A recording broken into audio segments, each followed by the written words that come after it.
На проселочной дороге, заливаемой серым светом рассвета, повеяло тишиной, которую нарушал лишь скрип снега под колесами автомобиля. Мужчина за рулем легкового автомобиля, уставший после долгих часов в бесконечном и утомительном пути, но полон решимости двигаться дальше, продолжал движение вперед, избегая угрюмых мыслей о своей жизни, которая в последнее время редко радовала его. На заднем сиденье, дрожащие от холода, уютно устроились его любимая собака по имени Белла и щенки, пытавшиеся прижаться друг к другу, чтобы согреться и защитить друг друга от морозного ветра, который пронизывал собачью шкуру.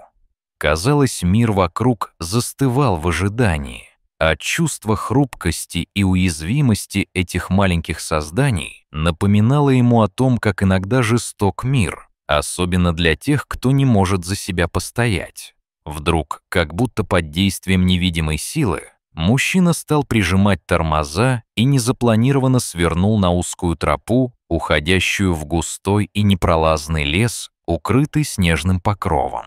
Глуша двигателя, он тяжело вздохнул, будто готовясь к принятию непростого решения, которое должно было коренным образом изменить судьбы его и его пушистых спутников, находящихся под угрозой.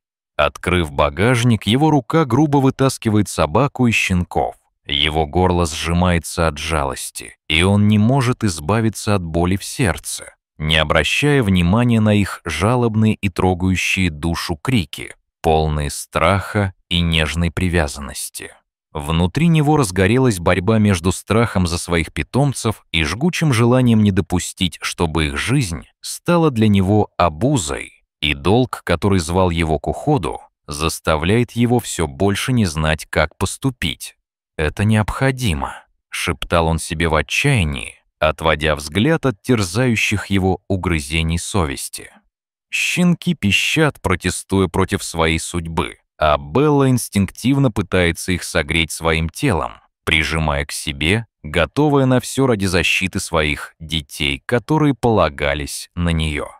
Мужчина, проверив, все ли у него в порядке, грузно уехал, оставив Беллу и щенков среди холодного леса, погруженного в белесый мрак. Собака скулит, не понимая, что только что произошло, ее загнанное в угол сердце колотится от страха и неопределенности в будущем. Она с тревогой смотрит вслед уезжающему автомобилю, ее сердце замирает от общей тишины, а щенки стараются сгруппироваться вокруг нее, искренне нуждаясь в тепле и защите, которая дала им жизнь с самого их появления на свет. В их глазах читается испуг и полное непонимание того, что произошло. Они чувствуют, что их бросили. И в этот момент родительская любовь Беллы лишь усиливается. Для нее, лишенной своего места, единственное, что имеет значение, это оставить щенков в безопасности как можно дольше, оберегая их от морозного дыхания зимнего леса. Собака остается с щенками, несмотря на неизменный холод, страх и голод, похолодевшие, пронзающие их души. Каждый из них чувствует, что остались одни в этом мрачном и пустом лесу, полном опасностей, готовых их поглотить в любой момент. Белла не уходит искать укрытие. Ее материнский инстинкт сильнее любой тревоги, переживания или одиночества. Щенки жалобно пищат, но Белла, облизывая их, подает все тепло, которое у нее есть, отчасти пытаясь защитить их от жестокого и безжалостного мира, который окружает их снаружи. Свет фактически исчезает, и в этот осенний вечер собака борется за их выживание, несмотря на растущую хрупкость маленьких организмов, которые зависят от ее любви и защиты.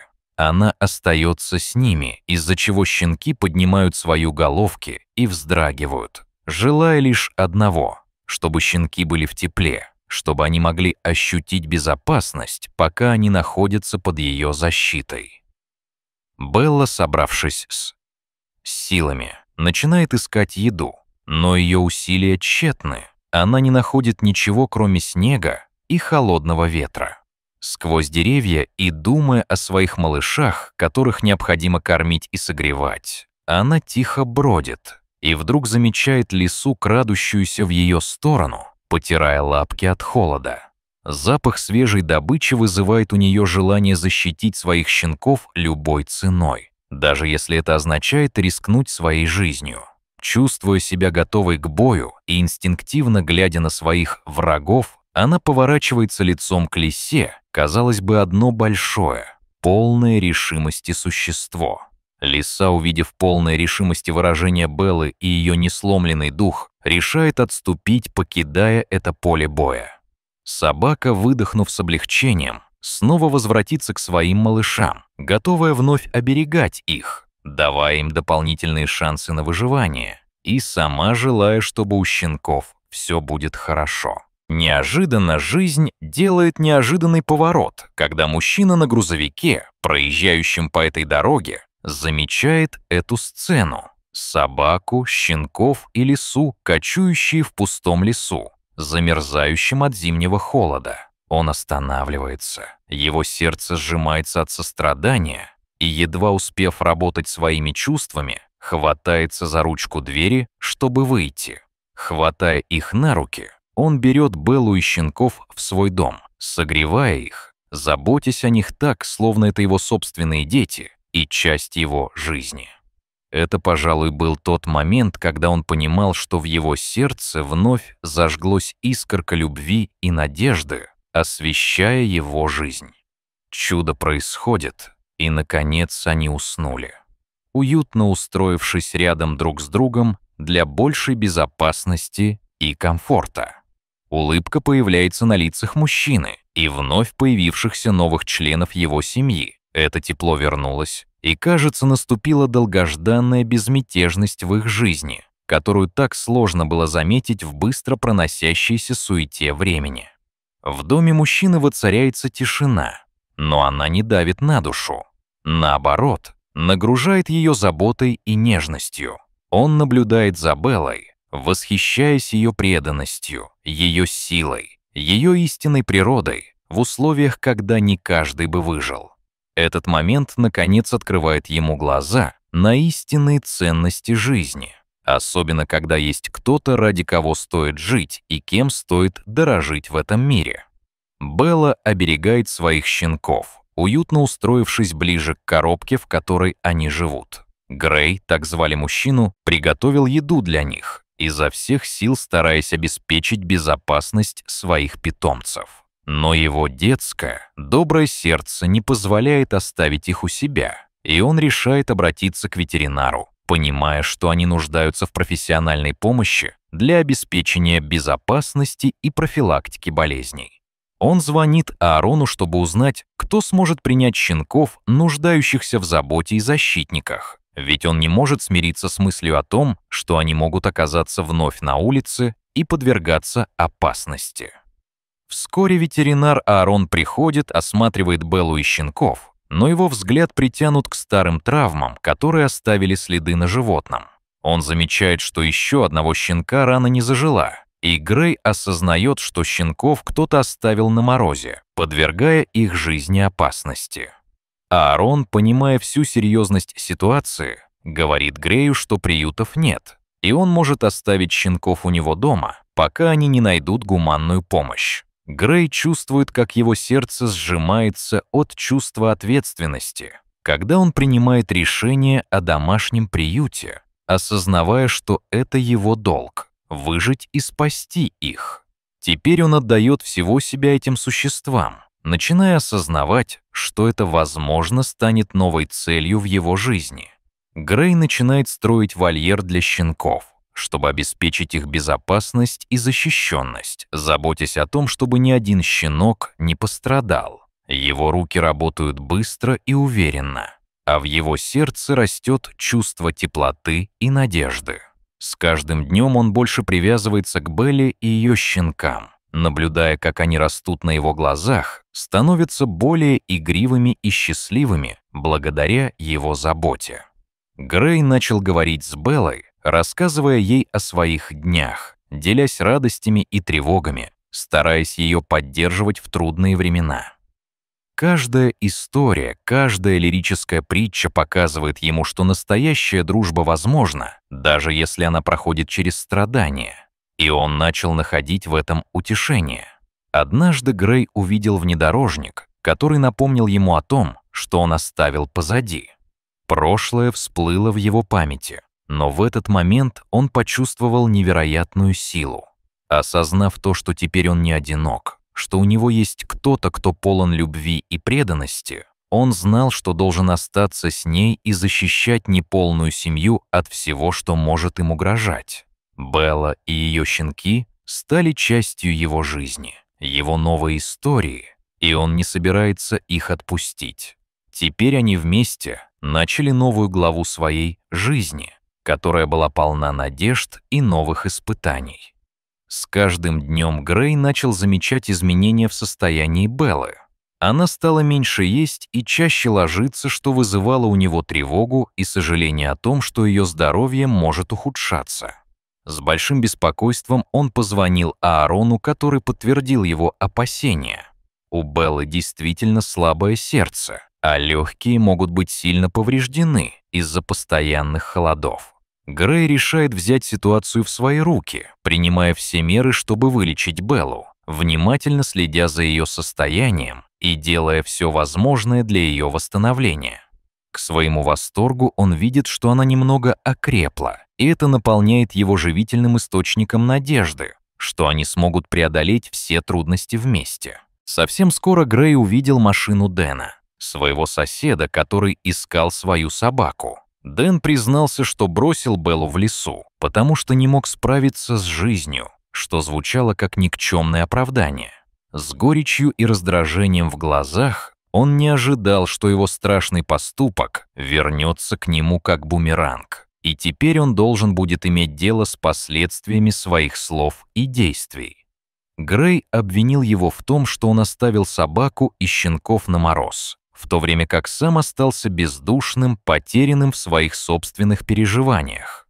Дэн пытался оправдаться, рассказывая Грею, что у него были причины оставить собаку. В ярости и непонимании Грей, не сдерживая гнева, резко напомнил Дэну, что собака не просто животное, она является матерью и другом, обладающим чувствами и достоянием, требующим уважения.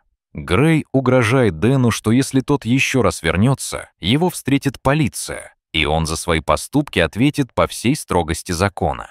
Угрозы и эмоции становились клубками, нарастая, вызывая ненависть к быстро забывающейся бессердечности, и сердце Грея наполнялось яростью. В отчаянии Дэн пытается предложить деньги за щенков, но Белла, обладая инстинктом защитника, охраняя их, не собирается уходить без боя. Грей объясняет Дэну, что он сам не станет таким же бездушным, как он. В конце концов, Дэн убирается прочь, понимая свою вину и полагая, что он должен был поступить по-другому в той ситуации, в какой он оказался. Грей ощущает значительное облегчение, когда понимает, что справедливость восторжествовала в этот раз, и они все снова стали живыми, полными надежд. Грей осознает, что теперь у него есть настоящая семья, Белла и щенки, что они теперь разделяют с ним не только пространство, но и всю его жизнь. Это счастье и возможность взаимодействия с ними заполнили его жизнь смыслом и радостью, даже когда впереди их ожидают многие новые испытания. Он искренне благодарен за это испытание и начинает записывать истории о щенках, принимая их как часть своей жизни, подготавливаясь к переменам и новому обретению истинного счастья. Это новое начало стало для него большим провидением, когда он, наконец, нашел свою цель. В это время Грей начинает заботиться о больном щенке, которого ласково назвал Угольком. С первых дней своей жизни щенок борется за свою жизнь, и его выздоровление становится ключевым моментом в их общей судьбе. Белла, как преданная любовь своей жизни, поддерживает Уголька, и благодаря заботе и любви Грея он начинает выздоравливать, медленно, но верно возвращаясь к жизни. Грей чувствует себя нужным и важным. Ухаживая за домом и собаками, понимая, что находит свое призвание в помощи тем, кто раньше остался один и заброшен на произвол судьбы. Это огромное удовлетворение заполняет его душу и открывает новые горизонты. Соседи и друзья начинают замечать его усилия и признавать его заботу о собаках. Они видят, как Грей изменился благодаря любви и дружбе, которую он нашел в Белле и щенках. Каждый из них осознает, что настоящая семья — это те, кто рядом, даже если они не связаны кровными узами. Грей старается больше делиться своим опытом, рассказывая другим о том, как важно заботиться о тех, кто не может за себя постоять, и как настоящая семья может сформироваться из обстоятельств. Он благодарит Беллу за то, что она снова научила его верить в дружбу, которая может объединять людей и животных, наполняя мир светом и добротой. Какой-то момент настал, когда Грей обретает истинное понимание. Судьба посылает нам тех, кто может перевернуть нашу жизнь. Хотя Белла не могла говорить, она привнесла в его быт больше любви, понимания и ясности, чем кто-либо сделал за долгие годы, показывая ему, как важно оставаться настоящим, даже когда времена трудны. Белла стала не только верным другом, но и спасителем, который показал, что жизнь полна надежд, что главное — это любовь и преданность. А они могут изменить мир каждого, кого касается их судьба. Таким образом, серый рассвет стал символом новой жизни и вторых шансов, о которых Грей мог лишь мечтать, а еще двигался к тому, чтобы изменить их всех к лучшему. В этом обширном и холодном мире он нашел тепло и надежду в лицах Беллы и щенков, и теперь их союз стал примером того, как настоящая любовь может превратиться в настоящее счастье и наполнить жизнь смыслом.